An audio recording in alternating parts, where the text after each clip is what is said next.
Hi hello this is Gopika Deeju and welcome back to my YouTube channel. അപ്പോൾ ഇതാ finally നമ്മൾ നാട്ടിൽ പോകാനുള്ള ദിവസം എത്തിയിരിക്കുകയാണ്. നമ്മുടെ ഏകദേശം ഷോപ്പിങ്ങും കാര്യങ്ങളൊക്കെ കഴിഞ്ഞിട്ടുണ്ടായിരുന്നു കേട്ടോ. അപ്പോൾ ഇനി ഈ സാധനങ്ങളൊക്കെ എടുത്ത് പെട്ടിയിലാക്കി വെയിറ്റ് കണക്കാക്കുക എന്നുള്ളതാണ് ഇനി അടുത്ത ടാസ്ക്. അപ്പോൾ ഇതാ പെട്ടിയൊക്കെ എടുത്ത് വെച്ചിട്ടുണ്ട്. ഇനി ഇതിലേക്ക് പാക്ക് ചെയ്ത് എല്ലാം കയറ്റണം. ഞാൻ നാട്ടിലേക്ക് മെയിനായിട്ട് വാങ്ങിയിട്ടുണ്ടായിരുന്നത് ചോക്ലേറ്റ്സ് തന്നെയാണ് കേട്ടോ. ഇതിൽ പകുതി മുക്കാലും ഞാൻ തന്നെ തിന്നും എന്നുള്ളതാണ്.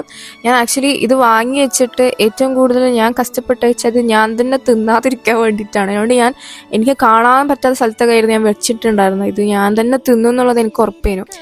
പിന്നെ ഇതാ കുറച്ച് ഡ്രസ്സും കാര്യങ്ങളും കൂടെ കൊണ്ടുപോകുന്നുണ്ട്. അങ്ങനെ ഇതാ പെട്ടിയൊക്കെ സെറ്റ് ചെയ്ത് പെട്ടിയൊക്കെ ഇതാ പൂട്ടിയിട്ടോ. വെയിറ്റ് ഒക്കെ ഏകദേശം കറക്റ്റ് തന്നെയായിരുന്നു. അതുകൊണ്ട് അതിന് വലിയ ബുദ്ധിമുട്ടുണ്ടായിരുന്നില്ല കേട്ടോ. ആൻഡ് പിന്നെ നമ്മൾ നെക്സ്റ്റ് ഇയർ അപ്പാർട്ട്മെന്റിലേക്ക് ഷിഫ്റ്റ് ചെയ്യാണ്. അതുകൊണ്ട് തന്നെ നമുക്ക് ഈ ഹോസ്റ്റൽ റൂം കംപ്ലീറ്റ് ഒയ്യേണ്ടതുണ്ട്, കംപ്ലീറ്റ് നമുക്ക് പാക്ക് ചെയ്യേണ്ടതുണ്ട്. അതിനോണ്ട് കുറച്ച് കഷ്ടപ്പാടാണ് കേട്ടോ ഫുൾ പാക്ക് ചെയ്തെടുക്കുക എന്നുള്ളത്. അപ്പോൾ നമുക്ക് പോകുന്ന ദിവസത്തിൻ്റെ തലേന്ന് നമ്മൾ സാധനങ്ങളൊക്കെ അപ്പാർട്ട്മെന്റിൽ കൊണ്ടുവച്ചു കേട്ടോ. നമ്മൾ അപ്പാർട്ട്മെന്റ് സെലക്ട് ചെയ്തിട്ടുണ്ടായിരുന്നു, അത് നമ്മൾ ബുക്ക് ചെയ്ത് വെച്ചിട്ടുണ്ടായിരുന്നു. സോ ആ അപ്പാർട്ട്മെന്റിലേക്ക് നമുക്ക് പോയി സാധനം കൊണ്ടുവെക്കണം. സോ നേരെ നമ്മൾ ഇനി അപ്പാർട്ട്മെന്റിലേക്കാണ് കേട്ടോ പോകുന്നത്. സോ നമ്മൾ ഈ ഹോസ്റ്റലിൻ്റെ അടുത്ത് തന്നെയാണ് നമ്മുടെ അപ്പാർട്ട്മെൻറ്റും കാര്യം വരുന്നത്. സോ ഇതാണ് നമ്മുടെ അപ്പാർട്ട്മെൻറ്റ്. സോ നമ്മളിത് അവിടെ ഫുൾ സാധനങ്ങൾ കൊണ്ടുവച്ചു കേട്ടോ. സോ ഇനി പ്രത്യേകിച്ച് പരിപാടിയൊന്നുമില്ല. ഇനി രാവിലെ നേരത്തെ എണീച്ച് എയർപോർട്ടിൽ പോകണം. സോ നമുക്ക് ഉച്ചക്കാണ് ഫ്ലൈറ്റ്, പക്ഷെ നമുക്ക് രാവിലെ എത്തണം. 3 hours മുന്നേ എത്തണം ചെക്കിങ്ങിന് വേണ്ടിയിട്ട്. അപ്പോൾ ഇതാ റെഡിയായി, ഫുൾ സെറ്റായി. നമ്മൾ യാൻഡെക്സ് ഒക്കെ വിളിച്ചു കേട്ടോ. സോ ഇതാ എല്ലാം റെഡിയായി. നമ്മൾ ഹോസ്റ്റലിനോട് ബൈ ബൈ പറഞ്ഞ് പോവുകയാണ്.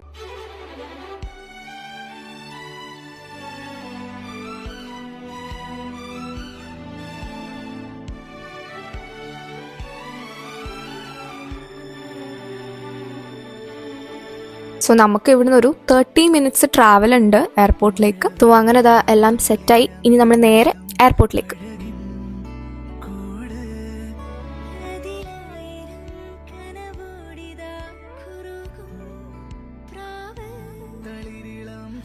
സോ അങ്ങനെ ഇതാ നമ്മൾ എയർപോർട്ട് എത്തി. എയർപോർട്ടിൻ്റെ ഉള്ളിലേക്ക് കയറാണ്. സോ ഇതാണ് നമ്മുടെ താഷ്കണ്ട് ഇന്റർനാഷണൽ എയർപോർട്ട്. അങ്ങനെ നമ്മൾ ചെക്ക് ഇൻ ചെയ്തു, നമുക്ക് ബോർഡിംഗ് പാസ് കിട്ടി. നമ്മൾ നേരെ എയർപോർട്ടിൻ്റെ ഉള്ളിലേക്ക് കയറി കേട്ടോ.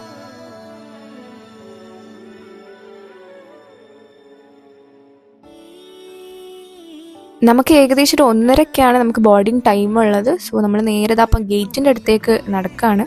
അങ്ങനെ നമുക്ക് കയറാൻ ടൈമായി. സോ യെസ്, ഈ കാണുന്നതാണ് നമുക്ക് കയറാനുള്ള ഫ്ലൈറ്റ്. സോ നമുക്ക് എയർ അറേബ്യൻ്റെ ഫ്ലൈറ്റ് ആയിരുന്നു കേട്ടോ.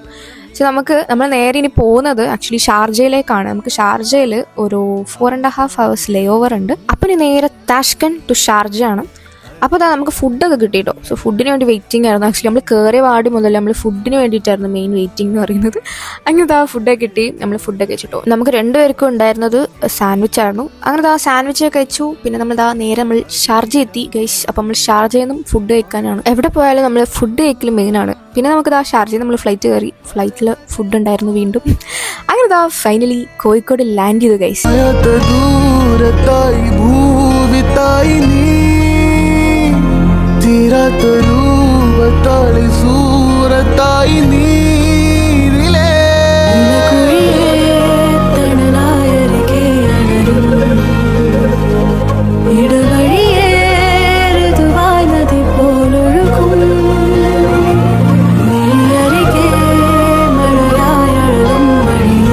നമ്മളെവിടെ പോയാലും നമ്മൾ നാട്ടിലെത്തുന്ന ഫീല് അതൊന്ന് വേറെ തന്നെയാണ് കേട്ടോ. അപ്പോൾ കുറച്ച് കാലം ഇനി ഞാൻ കോഴിക്കോട് ഉണ്ടാവും. അപ്പോൾ യെസ്, ഫൈനലി നമ്മൾ നാട്ടിൽ എത്തിയിരിക്കുകയാണ്. അപ്പോൾ ഇനി നേരെ വീട്ടിലേക്കാണ്. സോ യെസ്, നമ്മൾ വീട്ടിൽ എത്തിയിരിക്കുന്നു. ഇനി നേരെ പെട്ടിയൊക്കെ ഒന്ന് മുകളിൽ കയറ്റണം. അതാണ് മെയിൻ ടാസ്ക്. സത്യം പറഞ്ഞാൽ ഞാൻ വീട്ടിലേക്ക് എത്തുമ്പോഴേക്കും രാവിലെ ആയിട്ടോ. ഞാൻ എത്താനൊക്കെ കുറച്ച് ലേറ്റായി. ലാൻഡിങ്ങും കാര്യങ്ങളൊക്കെ കുറച്ച് ഡിലേ ഉണ്ടായിരുന്നു ഷാർജയിൽ നിന്ന്. അതുകൊണ്ട് സത്യം പറഞ്ഞാൽ എത്തുമ്പോഴേക്കും ഏകദേശം രാവിലെയായി. വെളിച്ചം വന്നിട്ടുണ്ടായിരുന്നു. അങ്ങനെ പെട്ടിയൊക്കെ കയറ്റി. പക്ഷെ ഞാൻ കിടക്കാനൊന്നുമില്ല കേട്ടോ. നമ്മൾ ആദ്യം തന്നെ പോയത് പെട്ടി പൊളിക്കാനായിരുന്നു. പെട്ടി പൊളിച്ച് മുട്ടായൊക്കെ പുറത്തെടുക്കാൻ വേണ്ടി ഏച്ചി ആക്ച്വലി വെയിറ്റിംഗ് ആയിരുന്നു അതിന് വേണ്ടിയിട്ട്. അപ്പോൾ അതിന് നേരെ നമ്മൾ പെട്ടി പൊളിക്കാൻ പോവാണ്. ഞാൻ ടോട്ടൽ 3 പെട്ടിയായിരുന്നു കേട്ടോ കൊണ്ടുവന്നത്. ആക്ച്വലി ഈ പെട്ടീൻ്റെ ഉള്ളിലാണ് ഞാൻ കൊണ്ടുവന്ന സാധനങ്ങളുടെ പെട്ടി. അങ്ങനെ ടോട്ടൽ 3 പെട്ടിയാണ് എടുത്തിരിക്കുന്നത്. സോ ഇത് പൊട്ടിച്ചാലേ എനിക്ക് ഉള്ളത്തെ പെട്ടിയിലാണ് ഞാൻ മുട്ടായി ഇട്ടിരിക്കുന്നത്, എന്നാലേ അത് കിട്ടുള്ളൂ. പെട്ടിയൊക്കെ പൊട്ടിച്ച് നേരെ മുട്ടായി കാര്യങ്ങളൊക്കെ ഏച്ചിനെ കാണിച്ച് പുറത്തെടുത്ത് നമ്മൾ എത്രയോ ദിവസം കാത്തിരിപ്പായിരുന്നു നാട്ടിലേക്ക് വരാനുള്ളത്. അങ്ങനെ നമ്മൾ ലാസ്റ്റ് ഫൈനലി കോഴിക്കോട് എത്തിയിരിക്കുകയാണ്. അപ്പോൾ ഇത്രേ ഉള്ളൂ. അപ്പോൾ ശരി, ബൈ.